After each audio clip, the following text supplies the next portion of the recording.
Assalamualaikum warahmatullahi wabarakatuh. Bismillahirrahmanirrahim. Alhamdulillahi rabbil alamin. Assalatu wassalamu ala sayyidil mursalin wa alihi wa sahbihi ajma'in. Subhanaka la ilma lana illa ma 'allamtana innaka antal alimul hakim. Wa tub 'alaina innaka antat tawwabur rahim.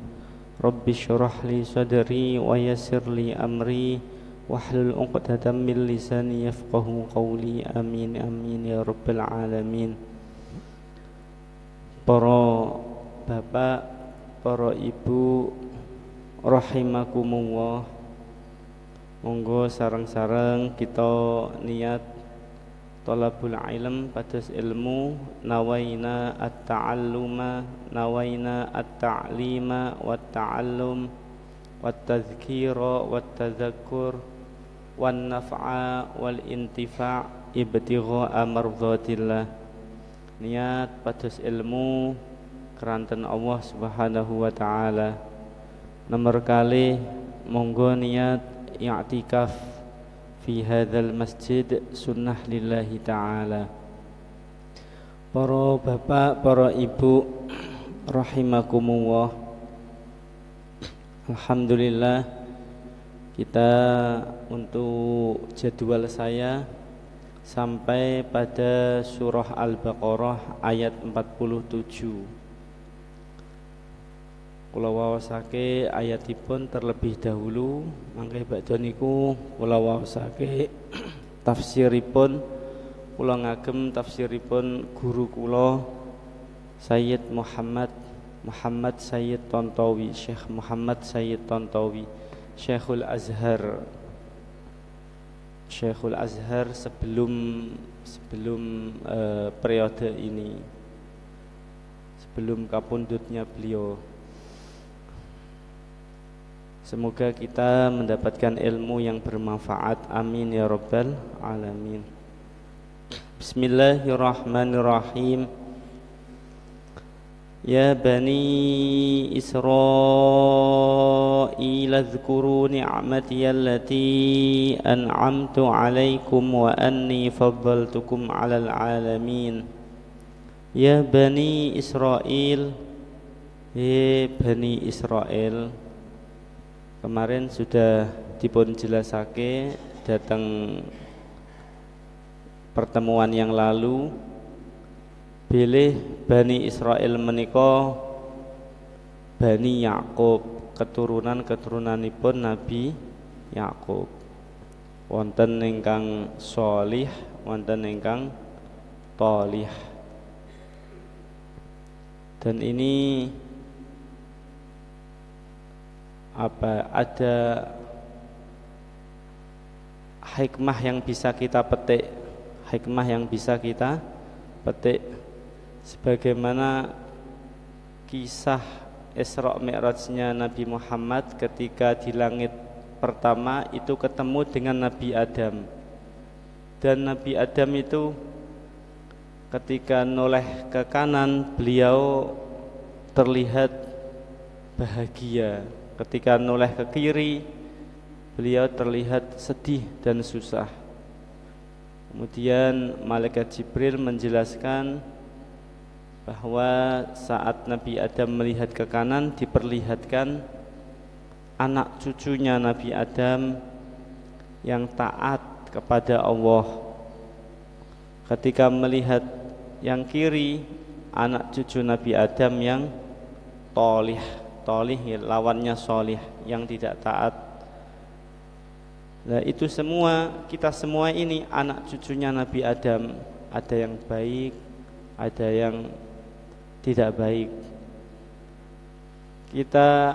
Coba kita terapkan pada diri kita. Misalkan kita punya anak 10, na'udzubillah, semoga menjadi anak yang sholih semua.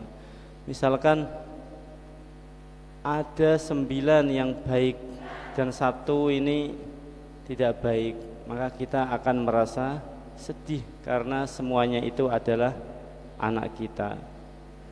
Begitu juga ketika Nabi Adam melihat anak cucunya ada yang korupsi misalkan ya sedih.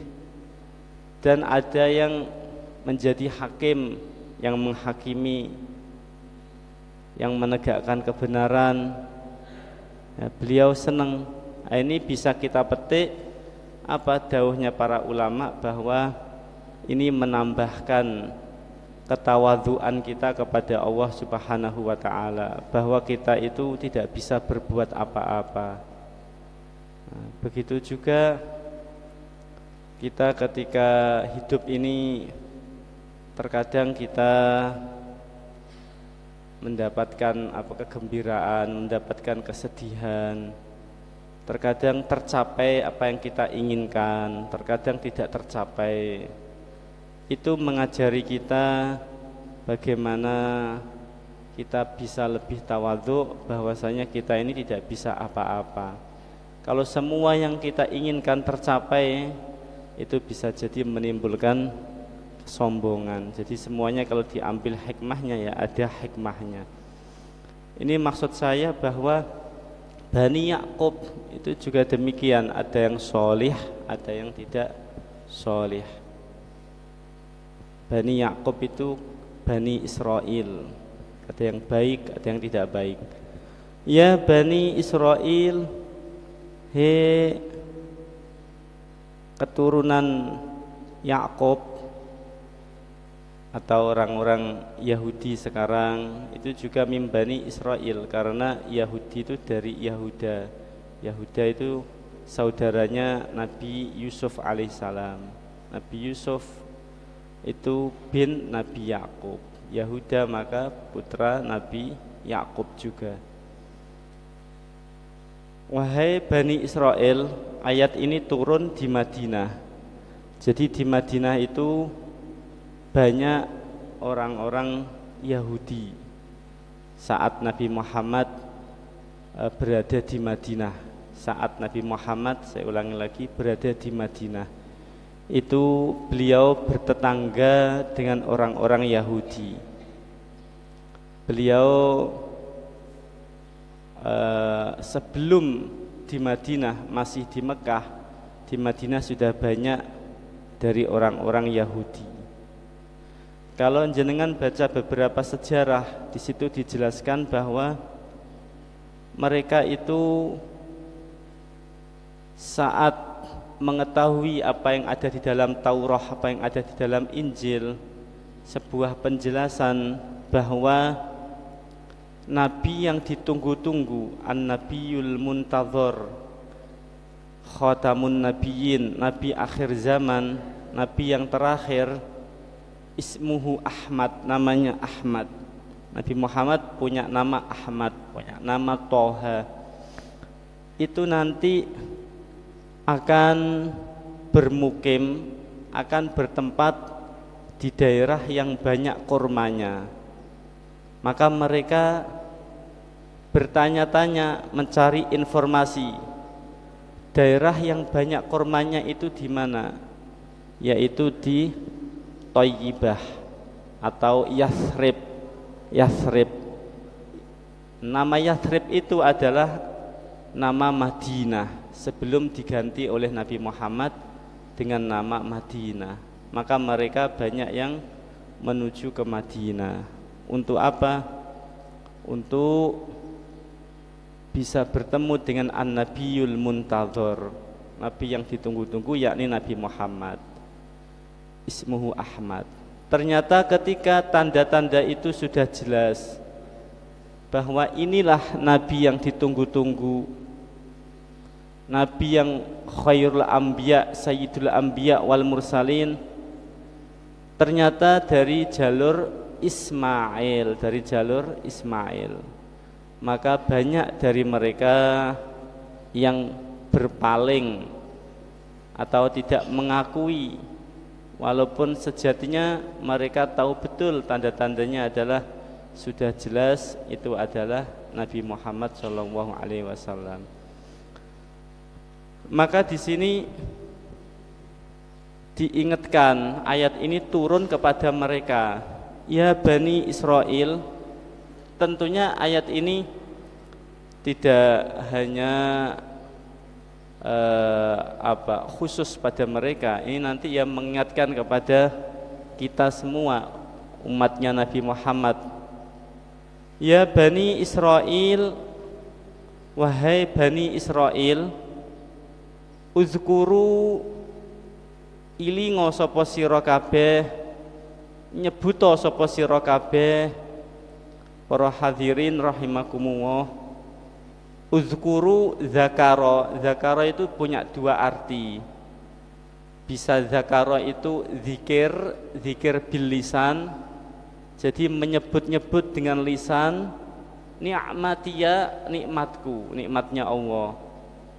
Alhamdulillah atas nikmat sehat, nikmat bisa berkumpul di majelis ini, terutama nikmat Islam, nikmat iman, nikmat ketika bangun bisa melihat dunia ini, melihat keluarga sehat walafiat dan lain sebagainya. Sebut itu semua, sebut bilisan dengan lesan. Atau zakara itu bisa bermakna zikir bil qalbi, menyebut dengan hati. Hatinya selalu ingat ini semua nikmat dari Allah. Lalu ini maksudnya apa ya, dua-duanya? Uzkuru ilingo sapa sira kabeh, zikira sapa sira kabeh wahai Bani Israel, ni'mati ing nikmat-nikmat ingsun, allati an'amtu kang aweh nikmat sapa ingsun, alaikum ing atase sira kabeh. Para hadirin rahimakumullah, ini dawuhnya Allah nggih, dawuhnya Rasulullah. Rasulullah mboten dawuh kecuali saking wahyu, wa ma yantiqu 'anil hawa in huwa illa wahyu yuha.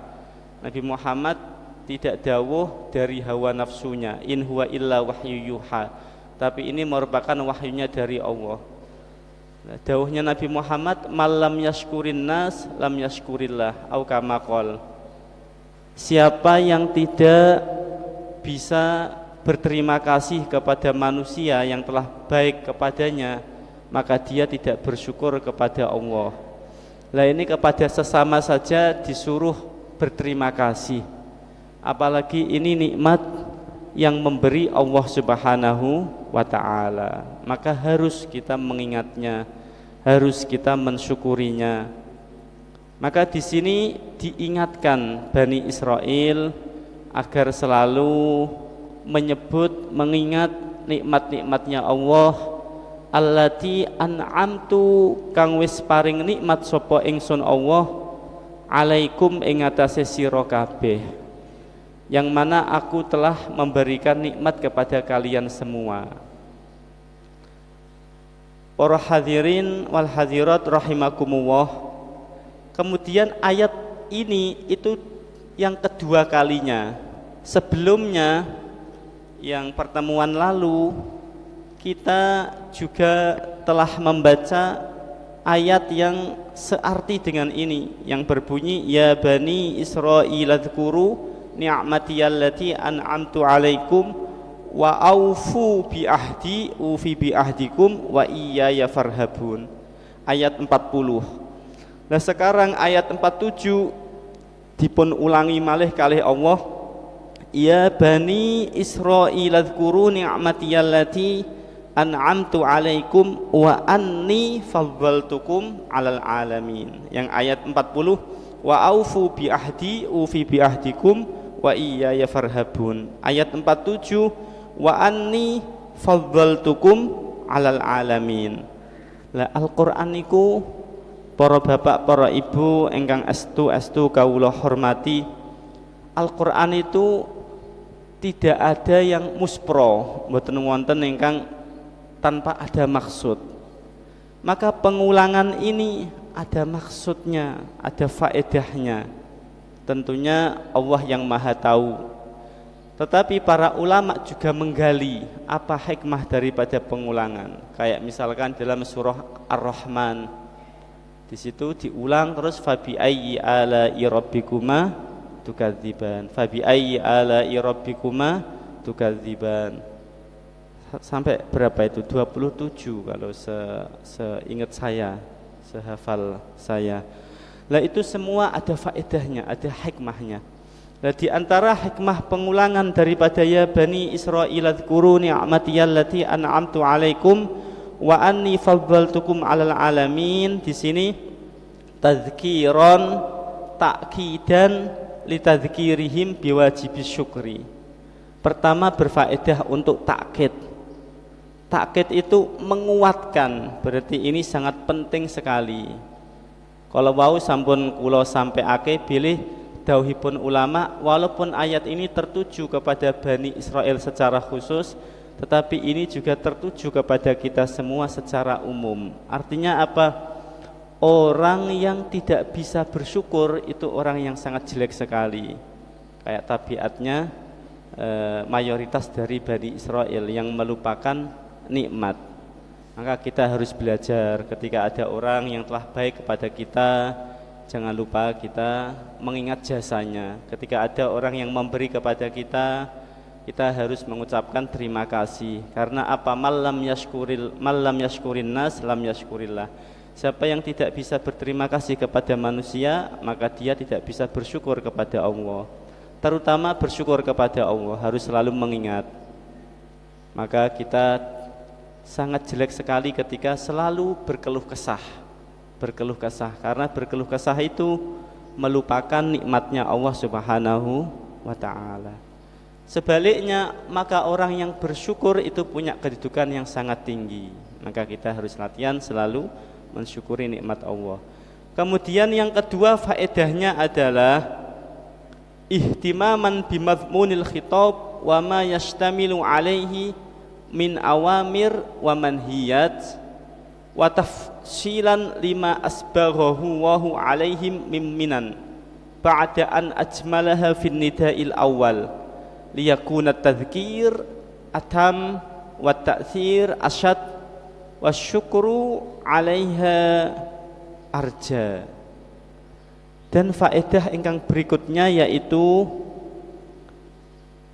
karena nanti setelah ayat ini itu akan memerinci nikmat-nikmat yang Allah berikan kepada Bani Israel, yang mana sebelumnya adalah nikmat yang secara global. Jadi dari ayat 40 itu Allah mengingatkan kepada Bani Israel agar mengingat nikmatnya Allah. Kemudian Allah melanjutkan dengan menyebutkan nikmat secara global kepada mereka. Kemudian dilanjut pada ayat 47 diulangi lagi perintah untuk mensyukuri nikmat kepada Allah. Kemudian ayat 48 dan seterusnya itu akan diperinci nikmat-nikmat yang telah diberikan kepada Bani Israel oleh Allah Subhanahu wa ta'ala. Supaya apa tujuan semua ini? Ya supaya mereka itu bisa taat kepada Allah, supaya mereka itu tidak sombong. Sombong itu tidak mau mengakui kebenaran, supaya mereka itu mengakui apa yang benar, apa yang telah ada di dalam kitab Taurat, supaya mereka itu beriman kepada Allah, beriman kepada Rasulullah sallallahu alaihi wasallam. Wa anni faddaltukum, lan sak temene ingsun Allah iku faddaltukum, wis ngutamaake sapa ingsun kum ing ay faddaltu abaakum, wis ngutamaake sapa ingsun ing nenek moyang sira kabeh. Lah ini yang disalahfahami oleh Bani Israel, oleh Yahudi maksud saya, yang berpaham Zionisme. Nyen sewu nggih kula.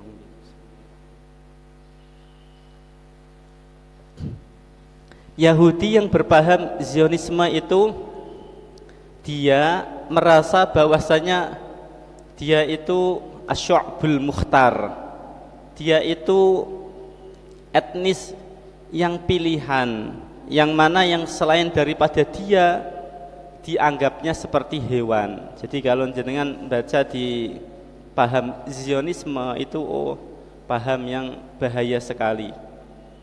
Padahal maksud daripada wa anni faddaltukum itu bukan seperti itu.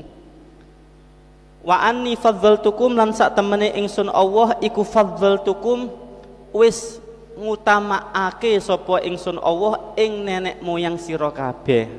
Artinya apa? Nanti akan diperinci oleh Allah alal alamin ing atase sealam, artinya adalah semasa dengan nenek moyang kalian. Artinya seperti ini para bapak, para ibu rahimakumullah. Nenek moyangnya Yahudi yang ada di Madinah itu banyak sekali diutamakan oleh Allah, bahkan termasuk bangsa yang diutamakan oleh Allah. Lah dalilnya apa? Banyak. Di antaranya apa? Nenek moyangnya mereka ya Nabi Musa dan pengikutnya Nabi Musa dari Bani Israel itu mendapat kemuliaan yang banyak. Kemuliaan di antaranya apa?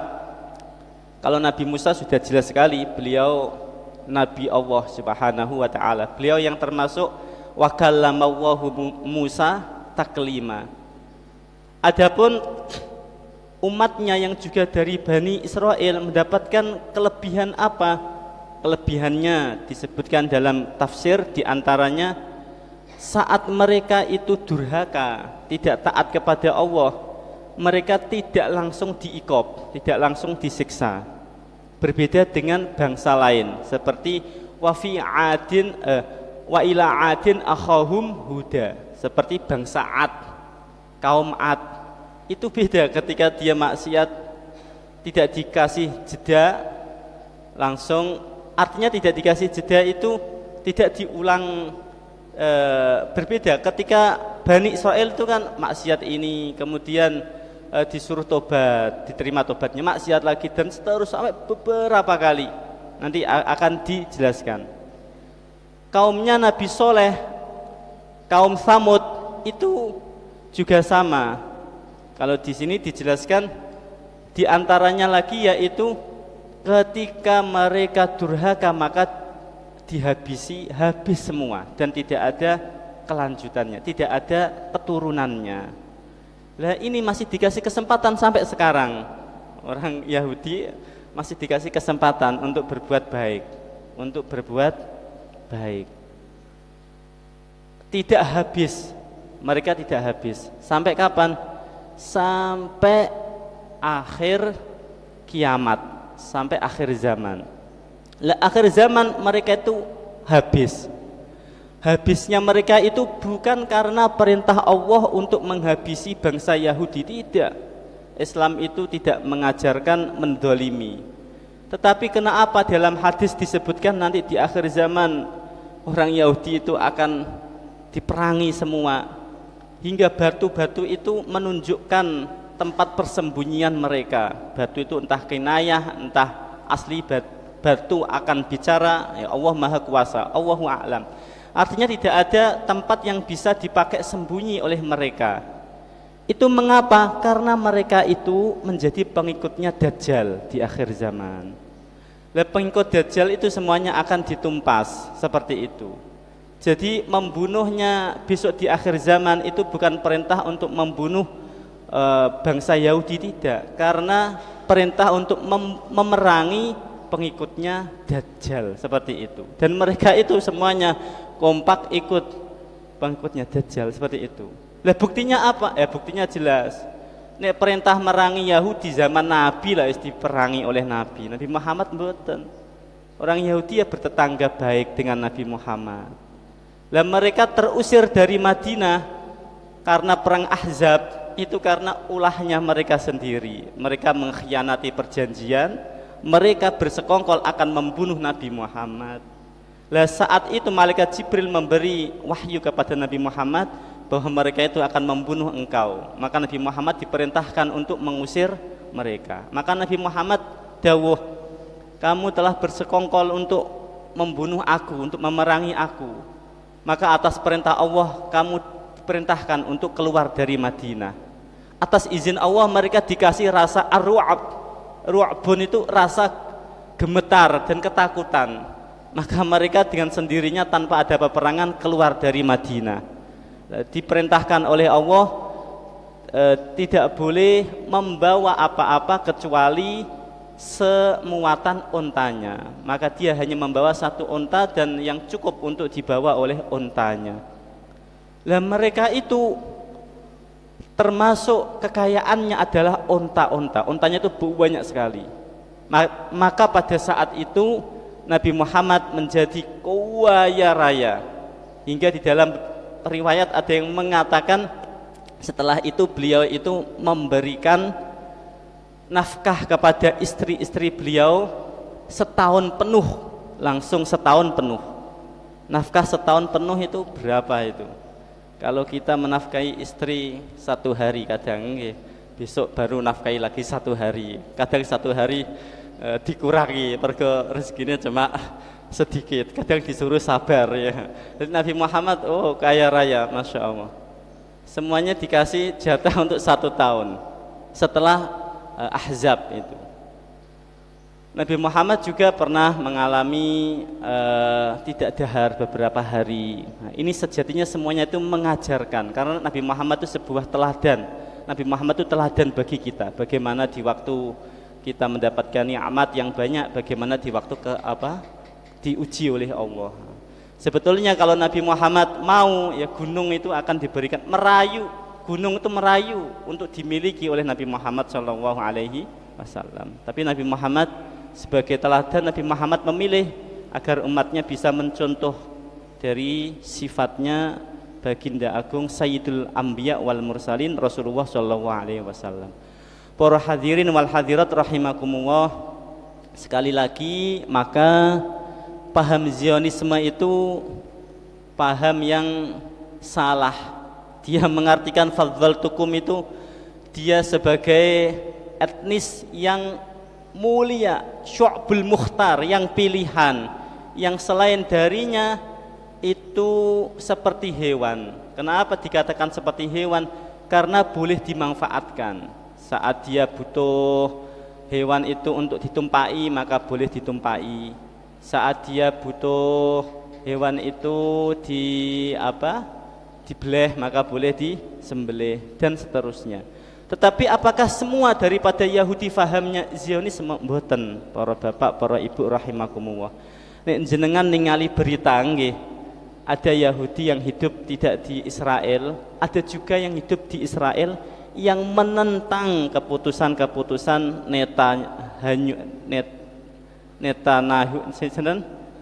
Netanyahu, Bunyamin Netanyahu ya. Bunyamin itu nama saudaranya Nabi Yusuf alaihi salam. Mereka pakai lagi Bunyamin Netanyahu. Banyak yang menentang. Siapa yang menentang? Ya Yahudi yang enggak berpaham Zionisme. Apakah ada Yahudi yang Islam, yang mukmin? Kalau yang dimaksudkan Yahudi ini dari keturunan Yahuda, maka tentunya ada. Tapi kalau yang dimaksudkan Yahudi itu agama Yahudi, ya agama Yahudi sama agama Islam tentunya beda. Maka dari itu maksud daripada fadzaltukum al alamin itu, dan aku Allah wa anni lan sak temene ingsun iku wis ngutamaake mbah-mbah muriyin alal alamin atas bangsa yang semasa itu. Maka ingatlah wahai Yahudi yang ada di Madinah pada saat ayat ini turun, kamu itu masih dikasih kesempatan untuk tobat, masih tidak dihabiskan kayak kaum Ad, kayak kaum Samud. Kalau kamu pengen besok di akhirat mendapatkan tempat bersanding dengan nenek moyangmu, orang-orang yang sholih, yaitu Nabi Musa, para nabi-nabi Allah itu banyak dari Bani Israel, Nabi Dawud, Nabi Sulaiman, Nabi Yahya, Nabi Zakaria, Nabi Isa, Nabi Yusuf, Nabi Yunus, Nabi Harun, Nabi Ilyas, Nabi Sulaiman, Nabi Ilyas, Nabi Ilyasa. Itu semua kan min Bani Israel. Maka dari itu Ini loh Masya Allah indahnya Al-Quran.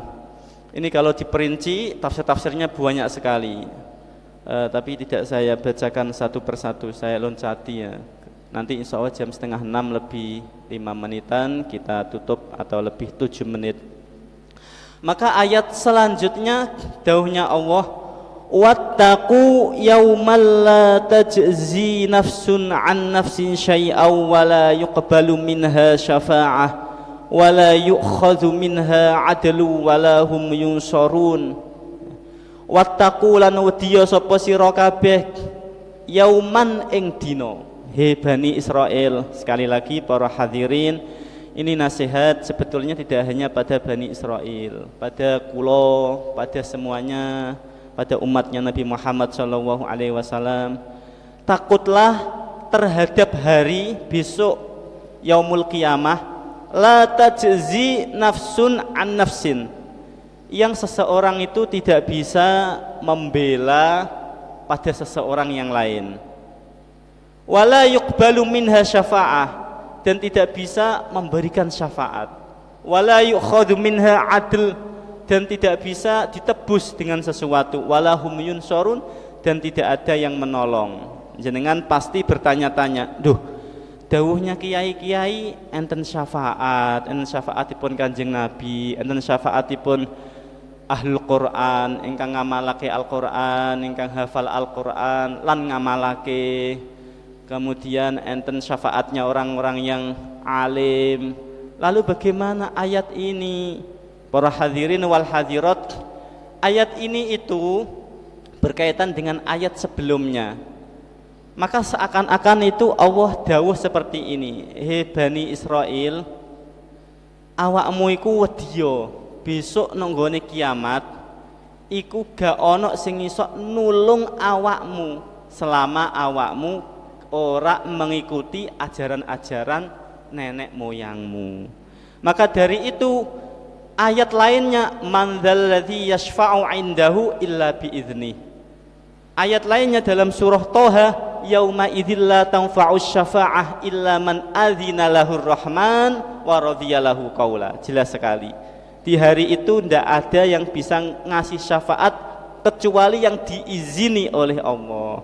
Lah ini bagi orang yang kafir enggak dapat izin. Maka maksud ayat ini bagaimana?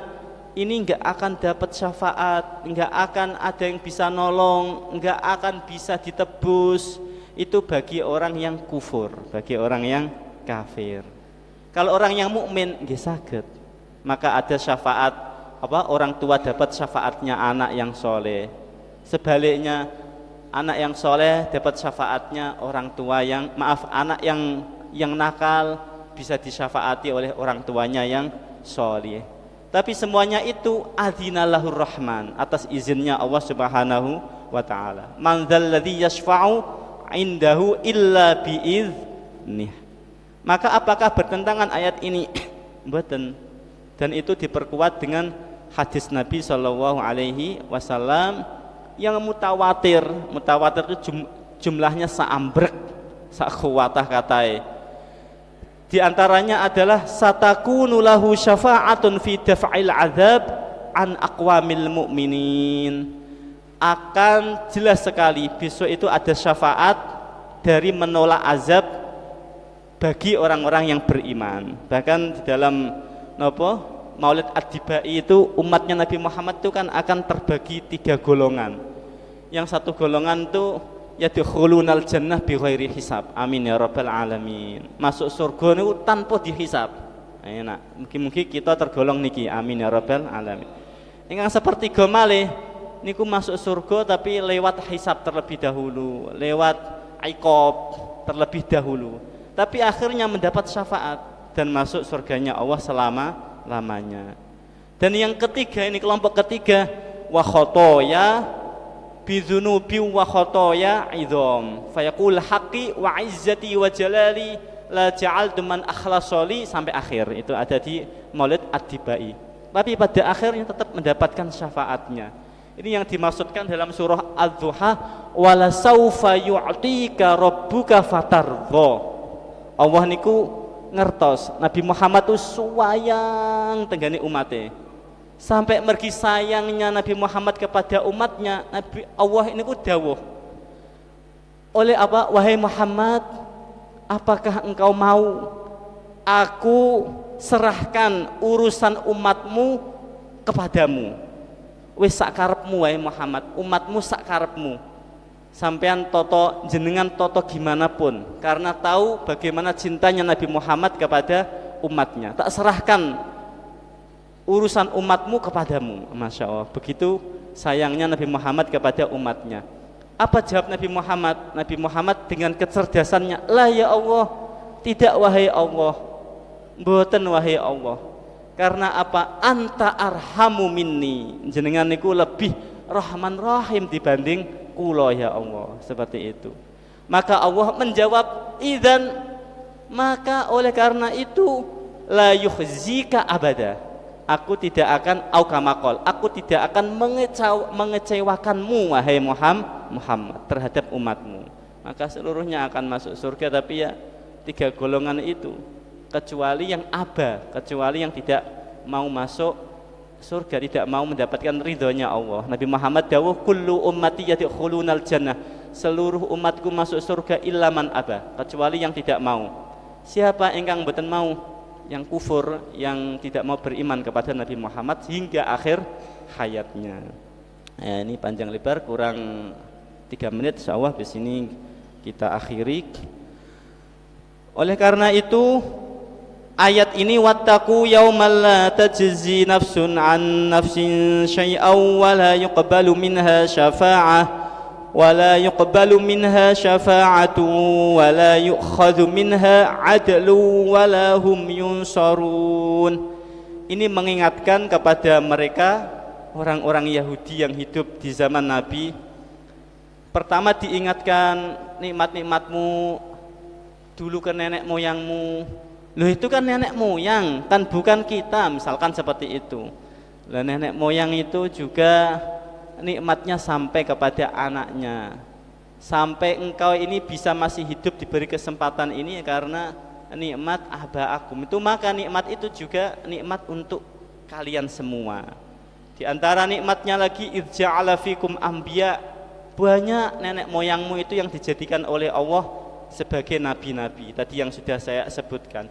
Wa ja'alakum muluka, dikasih Allah kerajaan-kerajaan. Nabi Sulaiman kerajaannya Masya Allah, Nabi Dawud, apalagi Nabi Sulaiman yang terkenal dengan kerajaannya. Wa atakum malam yu'ta ahadam minal alamin, dan Allah berikan yang tidak diberikan seseorang dari semasanya itu.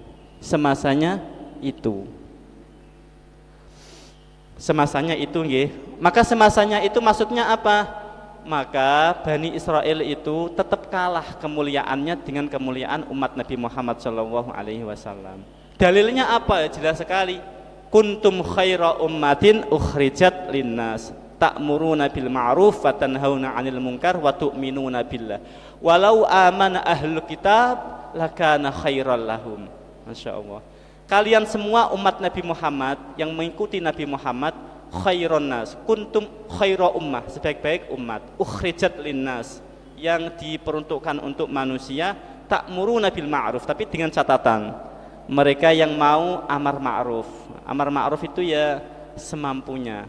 Kalau mampu amar ma'ruf ke keluarganya ya ke keluarganya, amar ma'ruf pada dirinya ya pada dirinya. Mampunya amar ma'rufnya dengan bantu menyediakan ini, menyediakan itu, misalkan seperti jenengan semua ini, Masya Allah, yang merintis acara ini maupun yang hadir, semuanya yang ada kontribusi terkait ini semuanya adalah amar ma'ruf, nahi mungkar, wa tu'minuna billah, dan iman kepada Allah. Penutup, walau amana ahlul kitab lakana khairal lahum. Ketika engkau wahai Yahudi, wahai ahlul kitab, iman kepada Nabi Muhammad, ya engkau akan menjadi khaira ummah, karena menjadi umatnya Nabi Muhammad sallallahu alaihi wasallam. Allah Subhanahu wa taala kasih sayangnya kepada umat Nabi Muhammad sallallahu alaihi wasallam. Alhamdulillah kita dipilih oleh Allah min ummati Nabi Muhammad minal mu'minin, iman kepada umat Nabi Muhammad. Semoga kita bisa menjaga iman ini hingga akhir hayat kita, husnul khotimah. Amin ya rabbal alamin. Mugi-mugi benjang kita sedaya dikumpulake sareng-sareng kalih nabi-nabi Allah Subhanahu wa taala, saged ketemu kepanggih kalih Nabi Adam, Nabi Nuh, Nabi Hud, Nabi Idris, Nabi Soleh, Nabi Musa, Nabi Isa, Nabi Harun, bisa bersanding dengan baginda agung Nabi Muhammad SAW. Diampuni dosa-dosa kita semua, diampuni kesalahan kita, ditutup aib-aib kita, diangkat derajat kita oleh Allah Subhanahu wa taala. Allahumma ya Allah, inna nas'aluka ilman nafi'a wa rizqan wasi'a wa amalan mutaqabbala.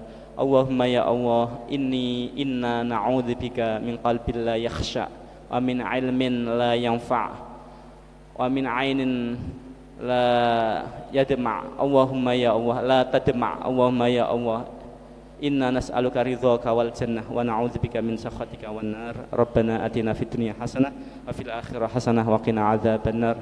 Wa sallallahu ala sayyidina Muhammad wa alihi wa sahbihi baraka wa sallam. Subhana rabbika rabbil izzati amma yasifun wa salamun alal mursalin walhamdulillahi rabbil alamin. Bisirril Fatihah.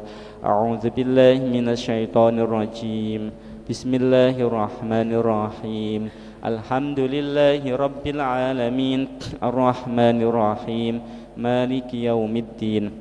Iyyaka na'budu wa iyyaka nasta'in. Ihdinas siratal mustaqim. Siratal ladzina an'amta 'alaihim ghairil maghdubi 'alaihim waladdallin. Amin.